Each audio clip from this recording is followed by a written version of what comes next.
That's a beautiful little find right there, dude. So we're going to have a little metal detecting adventure today. And having come here, I'm a little bit disappointed in the conditions. But let me tell you a little story. Right here you can see a stone wall. Now I remember years ago, back when I was a kid, up above there was an old stone house. So there's been a home here just above this for many years, probably since the 1700s, maybe early 1800s. Now fortunately there's also a road there that's still in use, and people fish down here and have fished down here forever. So there's probably going to be a lot of junk. If you look here, there's a lot of mud. You can see where I walked right here.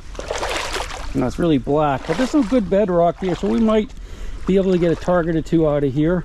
I'm hoping to find some cannonballs and stuff that people might have thrown over the side, roll guns or anything like that, but we'll have to see. So this is either going to be a really great adventure with cannonballs and guns, or we'll probably find almost nothing.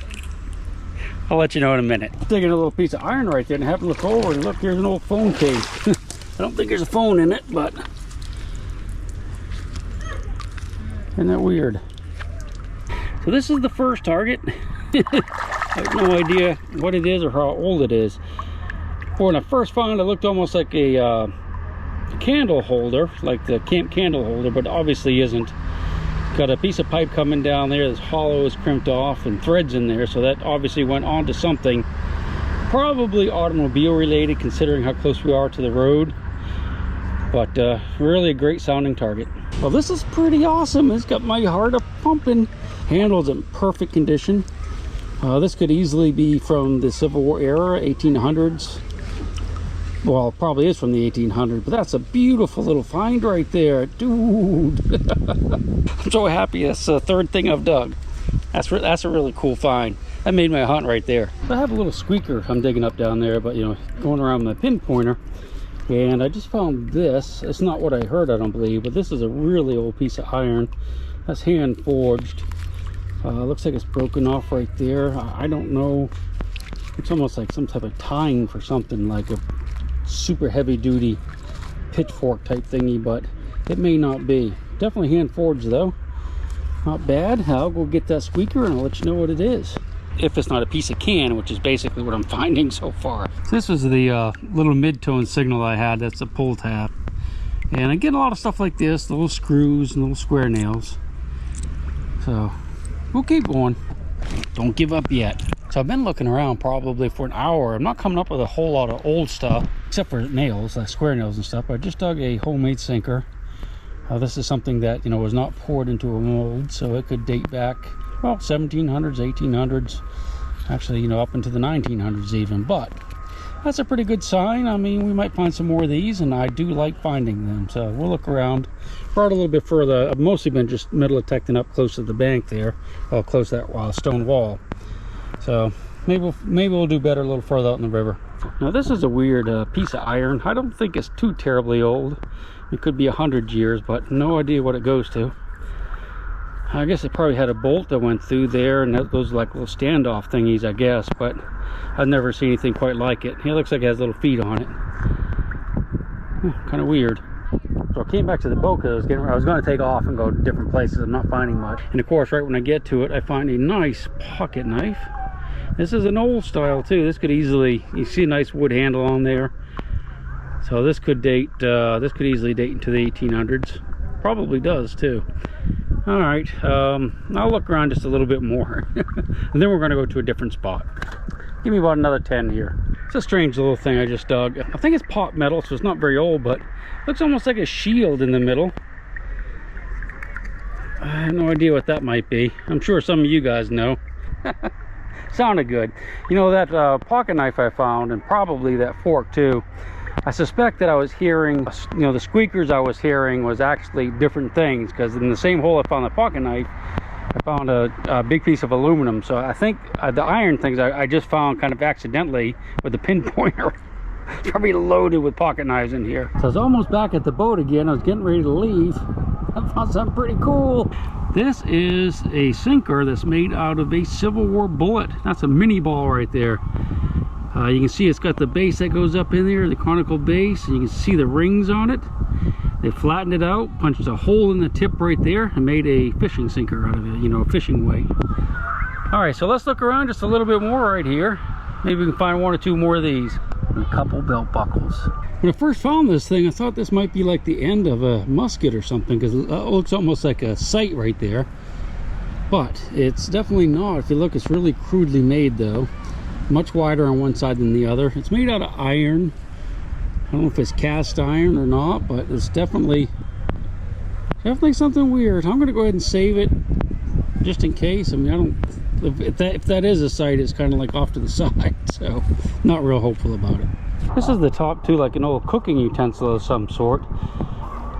Yeah, so that could be like a Dutch oven or something, I suppose. It's made out of cast iron. You can see it's kind of like wavy there, so that means it got really hot probably, maybe melted a little bit.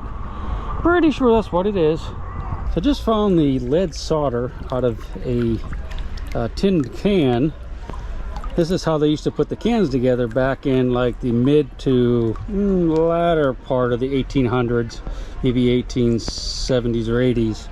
But that tells me that they were, well, we know they're throwing junk in here, but that's a nice little sound because it's lead. And you can always tell it because you can move it, it's you can crunch it, you know.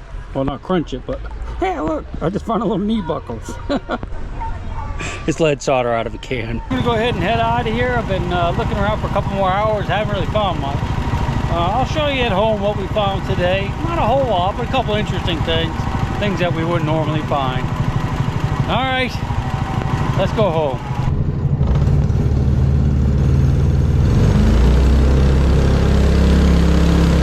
I hope you enjoyed that little detection. I had a lot of fun out there. It was a little bit gnarly in that mud. I hunted around a good many hours and didn't find like a ton of stuff, but the few things that we did find, or I found, I guess, technically, well, you were there, in spirit anyway, are pretty neat. So why don't you come over here and we'll take a look at them up close, and we'll go from there. All right, so let's take a look at these things one by one. We'll start right on the right-hand side here. This is the thing I thought kind of looked like a sawed-off rifle barrel, but if we look real close, what I thought was a sight, or maybe you could see it out in the field too, it's actually just a rock that stuck to it. I really don't know what this is. I mean, that hole right there looks centered, but if you look on this side, it's very crudely made, so this might have actually been drilled out by hand or on an old machine. I really don't know what that is. Take a look at the old pocket knife we found. This is a beauty right here. You can see it's got some rocks stuck to it. I'm just going to leave them on there because this, of course, is a relic. So I'm going to leave it in relic condition. I'll probably treat the wood. This is a wood handle right here. I'll go ahead and treat that, but I'm not going to do a whole lot to that. Just a pocket knife. Could easily be 1800s or so. This is what I call a homemade sinker. And by homemade sinker, I mean it's just a lead weight that is not cast in a mold. So it doesn't have that typical modern sinker look to it. So that somebody made this by hand. They probably smashed that out with a hammer or something like that and punched a hole in it to put the fishing line in there. So that's just a fishing weight. This is, I think, probably going to be off of an engine of some sort. I don't know if it's an automobile, could be a tractor. Got some really thick threads right here. It's made out of copper, and it doesn't have that really old look to it. I mean, it could be a steam fitting too, who knows, but they definitely screwed down onto something, and this is a little copper pipe that came out of it. Maybe it's part of a still. This is another fishing weight, or sinker, lead sinker, and it's actually made out of a Civil War mini ball. If you look here, you can actually see the rings, 3 rings, or actually grooves. And it's got the conical base. So this was laid on something and hit with a big heavy hammer, and they made it into kind of a rectangular shape there. That was pretty common. And of course punched a hole in it, and there might actually be a little bit of the string left in it. Now this could have been done by a Civil War soldier, or could have been done by a civilian any year after the war, you know, probably up to the middle of the 1900s. It was actually, when I was a kid, it was actually as cheap to buy a mini ball as it was to buy a sinker. So I could have used those and saved money. All right, what else we have? This is a 2-tined fork, and it too has a nice carved wood handle on it. It's actually quite pretty. So the mud there was really preserving the wood, and just really nice piece. Unfortunately, one of the tines is broken, but that was done a long time ago. You can see it's also bent over. I suspect somebody used this as a tool of some sort, not just to eat with. So that's how they broke that tine.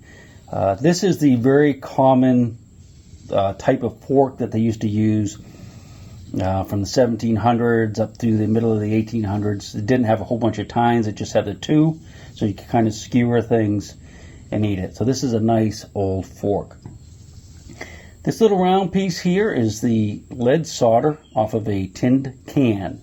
I think what I might do is I'm going to make a little video and explain to you maybe the evolution of the cans, tin cans, and how you can tell the age of them by these type of things right here. This would have been attached to a can, the rest of it's rotted away because it was the iron or the tin, and this is lead, which does not really dissolve in water or on land for that matter. It oxidizes a little bit, like maybe a bullet would turn white, but it probably takes millions of years for something lead like that to disappear. Hope you enjoyed the whole video and enjoyed my little talk about what the different things are. We'll see you on the next one.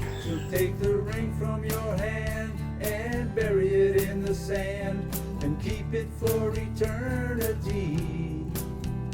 Mother Earth, she's got her secrets she's promised to keep, hidden in her dirt or deep in her creek.